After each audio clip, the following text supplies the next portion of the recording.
Students, पिछली video में हमने हिंदी व्याकरण के शब्द विचार का अध्ययन कर रहे थे, जिसमें अभी तक हमने जाना शब्द किसे कहते हैं, एक या एक से अधिक वर्णों से बने सार्थक ध्वनि समूह को शब्द कहते हैं। पद किसे कहते हैं, जब शब्दों का प्रयोग वाक्य में किया जाता है तब वे पद कहलाते हैं। हमने जाना शब्दों का वर्गीकरण। शब्दों को 4 भागों में वर्गीकृत किया गया है। शब्दों स्रोत या उत्पत्ति के आधार पर, दूसरा रचना के आधार पर, तीसरा प्रयोग के आधार पर और चौथा अर्थ के आधार पर। स्रोत या उत्पत्ति के आधार पर शब्द के 4 भेद हैं, तत्सम, तद्भव, देशज और विदेशी। रचना के आधार पर शब्द को 3 भागों में बांटा गया, रूढ़, यौगिक और योग रूढ़। प्रयोग के आधार पर शब्द को 2 भागों में बांटा गया, विकारी शब्द और अविकारी शब्द। अब हम जानेंगे चौथा वर्गीकरण, अर्थ के आधार पर। अर्थ के आधार पर शब्द के 2 भेद होते हैं, सार्थक शब्द और निरर्थक शब्द। जैसे कि अर्थ से, शब्द के अर्थ से स्पष्ट होता है सा अर्थ, यानी अर्थ के साथ जो शब्द किसी निश्चित अर्थ की ओर संकेत करते हैं वे सार्थक शब्द कहलाते हैं। जैसे मोबाइल, कंप्यूटर, पेन, पुस्तक इत्यादि। कोई भी ऐसा शब्द जिसको लिखते, पढ़ते, सुनते ही आपको उस चीज का बोध हो जाए, वो शब्द आपको अर्थ के बारे में ज्ञान दे, वे सार्थक शब्द कहलाते हैं।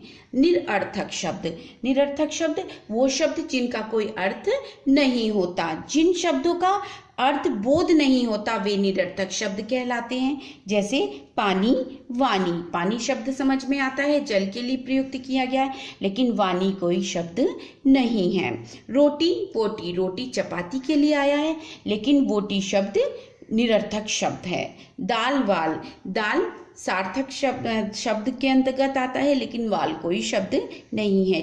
हमें चाय वाय दे दो। चाय शब्द सही है, लेकिन वाय कोई शब्द नहीं है। ये ग्रामीण परिवेश में बोले जाने वाली बोलियों में ये इन शब्दों का प्रयोग होता है। ये निरर्थक शब्द होते हैं, लेकिन कहीं कहीं वाक्य में आपको ये शब्द प्रयुक्त होते हुए मिल जाएंगे। इनका प्रयोग मिलेगा आपको देखने के लिए, लेकिन इनका उस वाक्य में कोई अर्थ नहीं होगा। अब आगे देखते हैं। निरर्थक शब्द के कोई भेद नहीं है, सार्थक शब्द के भेद हैं जिन्हें हम आप पढ़ेंगे। सार्थक शब्द के 4 भेद हैं, एकार्थी, अनेकार्थी, समानार्थी और विपरीतार्थी। ठीक। एकार्थी जैसे अर्थ से एक अर्थ देने वाला, एक आर्थी एक अर्थ देने वाला। जिन शब्दों का एक ही अर्थ हो उन्हें एकार्थी शब्द कहते हैं। जैसे पर्वत, पुस्तक, उत्तम, निंदा, आराधना, अभिनय, अनुराग, यातना, सम्राट। पर्वत लिखते ही, सुनते ही, बोलते ही आपको किस चीज का ध्यान आता है, जो ए शेप में बना हुआ ऊंचा पहाड़ है। तो समतल भूमि को आप पर्वत नहीं कहेंगे, क्योंकि आप जानते हैं इसका अर्थ क्या है। पुस्तक, किताब के लिए आप कॉपी को पुस्तक थोड़ी बोल देंगे, लेकिन आप इस शब्द को लिखते ही समझ जाएंगे कि पुस्तक के लिए। उत्तम श्रेष्ठ के लिए प्रयुक्त हुआ है। निंदा, यहाँ निंदा शब्द आप लिखेंगे, राम ने सुरेश की निंदा की, तो वहाँ निंदा का एक ही अर्थ है, बुराई के लिए। आराधना एक ही अर्थ देने वाला है, पूजा के लिए। अभिनय मंच पे किए जाने वाला नाटक। अनुराग प्रेम के लिए। यातना कष्ट के लिए। विदेशियों ने भारतीयों को बहुत यातना दी, यहाँ पर दुख से, कठिन यातनाओं से मतलब है। सम्राट का मतलब राजा होता है। सम्राट शब्द लिखते ही आप समझ जाते हैं कि राजा के बारे में कहा जा रहा है। सम्राट शब्द प्रयुक्त राजा के लिए होता है।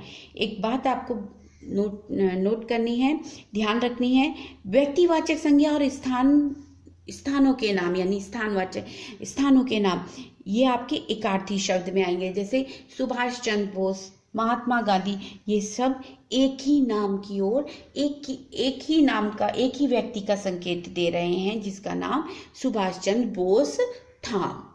तो ये आपका हमेशा सदैव एकार्थी शब्द के अंतर्गत आता है। किसी का भी नाम हो, व्यक्तिवाचक संज्ञाएं एकार्थी शब्द के अंतर्गत आती हैं, और स्थानों के नाम जैसे अंबाला है, दिल्ली है, ये एकार्थी है, एक ही अर्थ देने वाला है। दिल्ली का मतलब भारत की राजधानी। अनेकार्थी शब्द, अनेकार्थी का अर्थ जिनके अनेक अर्थ हो लेकिन शब्द एक, जिसके अर्थ अनेक। जिन शब्दों में एक से अधिक अर्थ हो उन्हें अनेकार्थी शब्द कहते हैं। जैसे बाल, सिर का बाल, गेहूं आदि का बाल। कल, पिछला दिन जो बीत चुका है, अगला दिन आगे आने वाला कल। मशीन, मशीन के पुर्जे कल। शोर, कलरव, शोर आपने सुना होगा, चिड़ियों का कलरव। कलरव यहाँ पर शोर के लिए, चिड़ियों के चहचहाने के लिए कलरव, शोर। ठीक, इतना आपकी समझ में आया। समानार्थी शब्द, समान अर्थ देने वाले शब्द। कुछ शब्द के अर्थ एक समान होते हैं जिन्हें पर्यायवाची या समानार्थी शब्द कहा जाता है। चाहे पर्यायवाची आप कहिए या समानार्थी कहिए, मतलब एक ही है। जैसे वृक्ष, पेड़, तरु, विपट, आंख, नेत्र, लोचन, नयन, चक्षु इत्यादि। समान अर्थ देने वाले ये शब्द अलग अलग होंगे लेकिन अर्थ इनका समान होगा।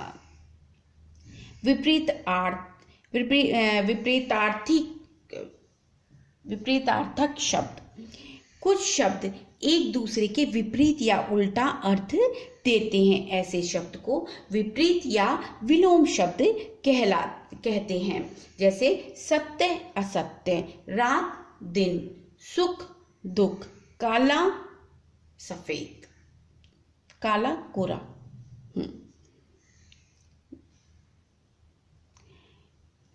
आपकी पुस्तक में ये सार्थक शब्दों के 4 भेद दे रखे हैं, लेकिन इसमें 2 भेद और हैं। जैसे श्रुति समभिन्नार्थक और वाक्यांशों के लिए एक शब्द, जो आपने शायद याद भी किए हैं। श्रुति समभिन्नार्थक अर्थ है जो सुनने में, श्रुति सम यानी सुनने में उसका उच्चारण कुछ एक जैसा होता है। सम माने थोड़ा समान होता है लेकिन अर्थ भिन्न होते हैं। जैसे पवन, पावन। पवन माने हवा और पावन माने पवित्र। इसके अर्थ भिन्न है लेकिन इसका उच्चारण समान है। सुनने में आपको कुछ समान सा प्रतीत होगा। ठीक, ये होते हैं श्रुति समभिन्नार्थक। और वाक्यांशों के लिए एक शब्द, जैसे कई सारे शब्दों के लिए एक शब्द दे प्रयुक्त किया जाए। जैसे गांव में रहने वाला को क्या बोलेंगे आप? ग्रामीण। ठीक, ये आप अगली कक्षा में उसको पढ़ेंगे, लेकिन अभी आपके में यही दिया है सार्थक शब्दों के 4 भेद: एकार्थी, अनेकार्थी, समानार्थी और विपरीतार्थक शब्द।